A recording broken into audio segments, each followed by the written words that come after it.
Well, Apple workers are having a systems malfunction over being told to go back to the office 3 days a week. According to an anonymous survey, 76% of employees are unhappy with the company's return to work policy. But joining me now is entrepreneur Charlie Mullins, along with psychotherapist and author Dr. Ludwig. Well, welcome to both of you. Charlie, how are you? Hi. I'm good, thanks. Welcome to Piers Uncensored. I can't think of anybody less censored in the world than you, so it's great to have you on the show. My view to be on here and an opportunity to be able to say what we want to say. Well, exactly, and you can say whatever you want right now. Tell me about this work from home debate. Apparently, loads of Apple workers just simply don't want to go back to the office. What's your message for them? Yeah, well, I mean, as you say, simply they don't want to go back. I mean, all this working from home nonsense is complete rubbish. All they keep saying it's more productive, but the standards have dropped.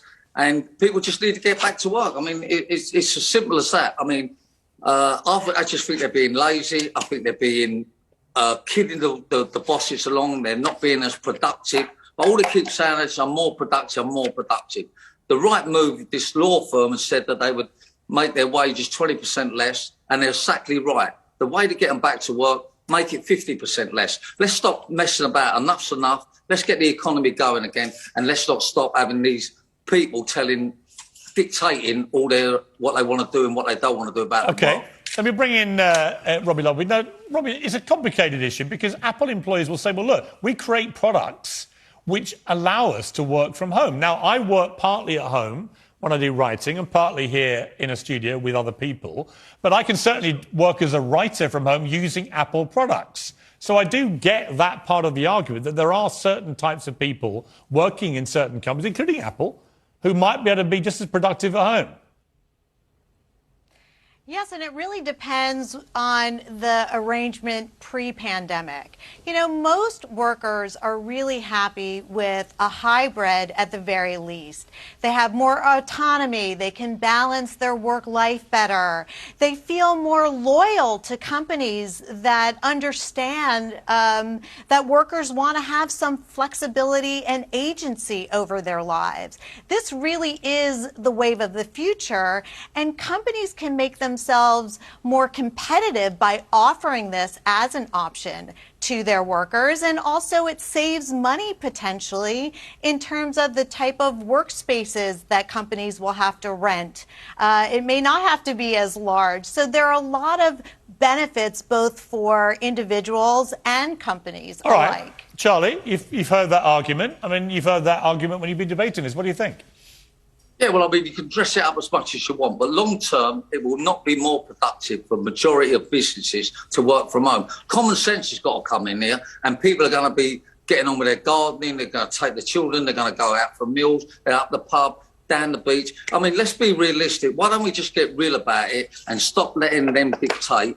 Either go back to the workplace or get another job. Simple as that. 10% of people are going to be more productive, and they already are more productive. But are you telling me that the other 90% are all going to pull their weight and not take liberties? No way in a million years. Charlie, are all your workforce now back at work? Well, they was never off of work. You know, I've actually sold the company, you know, but they're never off of work. We wouldn't allow people to work from home. Why would I allow people to take confidential information away and have it in their own, and allow all their bank details of customers in their own? I mean, it's just idiotic. I mean, when is somebody going to be brave enough to tell people, stop messing about, go back to the workplace or go and get another job? They're just being lazy. They want being paid to do less work, and it needs to stop. Robi, final word to you. Well, I don't think workers want to be infantilized anymore. And it's really an older mode of thinking to think everybody has to be in the workspace in order to be productive. In fact, what many companies found was that in some cases, their workers were even more productive because they were happier. They were able to work at times that worked better for their schedule.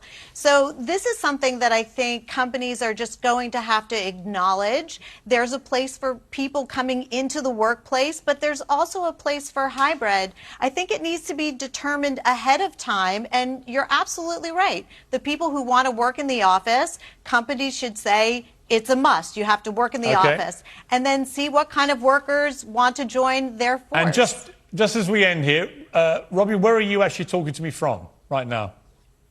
I'm in New York City. In your workplace or where? Yes, my workplace is in New York City. And Charlie, too. where are you? So I've been doing I'm in Devon. telehealth. Yeah, but you're at home, Charlie, right? Devon. You're at So home. I'm in Devon on a filming location, actually working, but out filming, and I'm here. But whichever way you look at it, it will work less from home, and the quicker that we put it back into place. I mean, why are we messing about with this nonsense? I happen to agree work. with you, and I don't like the way that these employees are now holding all these companies to ransom, either about work from home or about political issues or whatever. But I appreciate the debate. Robi Ludwig and Charlie Mullins, thank you both very much. Maradona